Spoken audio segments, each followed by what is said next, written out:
Halo teman-teman, balik lagi bersama aku Aga. Yuk kita diskusi belajar bareng terkait dengan pertanyaan-pertanyaan yang mungkin muncul pada tes interview, baik interview dengan HR maupun interview dengan user. Nah, pada kesempatan ini aku pengen sharing terkait dengan pertanyaan, apa passion kamu, apa kegemaran kamu, apa kecintaan kamu. Bagi teman-teman yang mendengarkan video ini, silahkan boleh tonton juga video-video sebelumnya, karena video-video sebelumnya adalah video-video terkait dengan pertanyaan interview yang akan ditanyakan biasanya di awal-awal. Terkait passion ini biasanya dia tidak langsung ditanyakan di awal, mungkin di tengah atau hampir di akhir interview.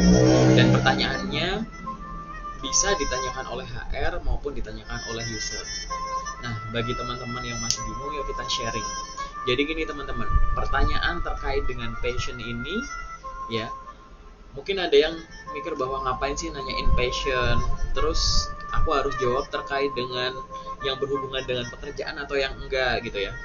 Oke, jadi gini teman-teman, pertanyaan terkait passion ini jelas kita ingin tahu teman-teman itu seperti apa dalam tanda kutip. Bisa dilihat dari kepribadiannya, bisa dilihat dari faktor-faktor pembentuk pola pikirnya, bisa dilihat terkait dengan seberapa kaya wawasannya, kemudian bagaimana cara teman-teman itu berinteraksi dengan orang-orang di sekitar, yang nanti pasti akan dihubungkan dengan kira-kira dia punya sesuatu value yang bisa berguna untuk mensupport kemampuan-kemampuan dia yang sudah kita nilai dari pertanyaan sebelumnya maupun hasil tes sebelumnya atau yang tertulis di CV. Gunanya untuk apa ya? Mengisi posisi yang dibuka, yang teman-teman lamar. Nah, terkait dengan passion ini, teman-teman boleh ada dua. Yang pertama itu adalah menyebutkan passion yang memang berkaitan dengan pekerjaan maupun passion yang tidak berkaitan dengan pekerjaan. Boleh pilih salah satu, boleh dua-duanya. Seperti itu. Jadi kalau teman-teman masih bingung gitu ya, apa passion kamu? Boleh kita jawab yang hubungannya dengan pekerjaan. Nah, yang hubungannya dengan pekerjaan itu gimana cara mikirnya? Gini teman-teman, paling gampang. Semua berawal dari satu hal, yaitu apa yang teman-teman itu suka dan kuasai. Suka dan kuasai ini bisa terkait dengan pengetahuan bidang, bisa terkait dengan tools, bisa hardware atau software, bisa terkait dengan kemampuan bahasa gitu ya, yang nanti hubungannya dengan aktivitas-aktivitas yang teman-teman lakukan di 24 jam teman-teman itu. Coba sekarang dibayangkan gitu, apa yang teman-teman sukai dan kuasai. Nomor satu itu. Yang kedua, kalau sudah ketemu dari yang teman-teman kuasai dan sukai tersebut, mana yang dibutuhkan oleh perusahaan. Coba diarahkannya ke sana. Ini cukup simple ya teman-teman. Misalkan teman-teman hobi membaca buku, passionnya itu adalah buku gitu ya. Saya suka membaca buku, tidak hanya buku soal bidang saya saja, tapi ini nih, silahkan. Atau misalkan teman-teman memiliki passion terkait dengan desain, saya mendesain untuk ini ya, untuk hobi saja, nanti saya upload di sini gitu kan. Atau misalnya saya jual di NFT gitu, atau di mana-mana yang teman-teman bisa menyebutkan terkait dengan contoh karyanya. Nah, ini adalah salah satu contoh saja teman-teman.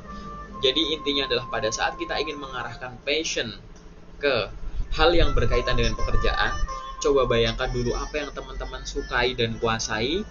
Yang kedua adalah setelah menemukan itu, coba dibayangkan apa yang teman-teman sukai, kuasai, dan memang dibutuhkan oleh pekerjaan perusahaan tersebut. Seperti itu. Itu yang pertama. Yang kedua, kalau memang teman-teman ingin menjelaskan passion yang berhubungan dengan hal-hal di luar pekerjaan, bahkan hal-hal di luar jabatan yang dijawab gitu, karena kan kita harus jujur namanya passion kok. Kalau memang nggak sesuai ya nggak masalah, tapi nanti teman-teman bisa kok membungkusnya dengan menarik, yaitu sama seperti tadi. Coba bayangkan apa yang teman-teman sukai dan kuasai.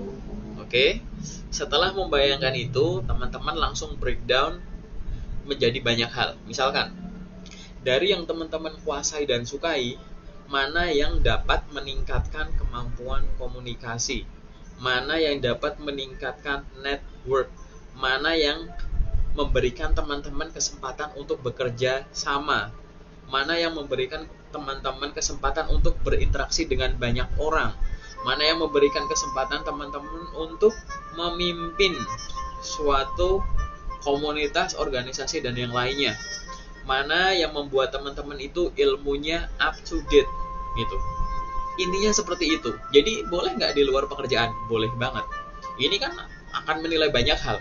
Teman-teman akan dinilai itu produktif, punya inisiatif, tidak pemalas, mungkin sehat gitu ya, wawasannya luas, dan lain-lain gitu. Tapi kalau misalkan aku ditanya, Kak, boleh nggak ya aku jawab passionnya 2, jadi ada yang aku hubungkan dengan pekerjaan, ada yang nggak? Boleh saja, karena pada saat interview tersebut kan teman-teman tidak dibatasi ya, apa passionnya, apa passion Anda. Ya udah, kalau memang ada lebih dari satu, jujur saja gitu ya. Tapi semua harus diawali dari apa yang teman-teman suka dan kuasai, dimana tentunya ini adalah hal yang positif. Jadi pada saat teman-teman menghubungkan dengan pekerjaan, dalam tanda kutip perusahaan juga butuh gitu ya, terkait dengan kemampuan yang dihasilkan setelah teman-teman melakukan passion tersebut. Atau kalau misalkan tidak berhubungan dengan pekerjaan juga, dia bisa membuat teman-teman itu terlihat gitu ya, bahwa oh ini orang yang punya inisiatif, sehat nih, terus kemudian dia bukan pemalas gitu, dia pengetahuannya banyak gitu-gitu. Ini cukup simpel ya teman-teman untuk pertanyaan ini. Namun memang ini bukan suatu pertanyaan yang istilahnya tuh suka menjebak gitu, bukan. Ini adalah pertanyaan yang straightforward gitu. Jadi teman-teman hanya perlu coba ditulis, pahami. Kan kita yang melakukan, jadi kita harus tahu siapa diri kita, apa yang kita suka dan gak suka, kemudian dipilah mana yang bisa saya sebutkan dan saya anggap pantas untuk disampaikan ke HRD maupun ke user, dan teman-teman latih teknik komunikasinya sehingga nanti bisa menyampaikan secara lancar di interview. Paling sementara itu dulu dari aku. Kalau ada masukan yang lain silahkan tuliskan di kolom komentar, atau kalau ada pertanyaan lain yang teman-teman pernah hadapi di interview HR maupun user, namun dari daftar pertanyaan yang ada di playlistku itu belum aku bahas gitu, silahkan boleh DM di kolom komentar atau DM ke LinkedIn, ke Instagramku, atau ngechat WA aku juga nggak apa-apa. Paling sementara itu teman-teman, semoga lancar dalam menghadapi tes interview ya. Terima kasih.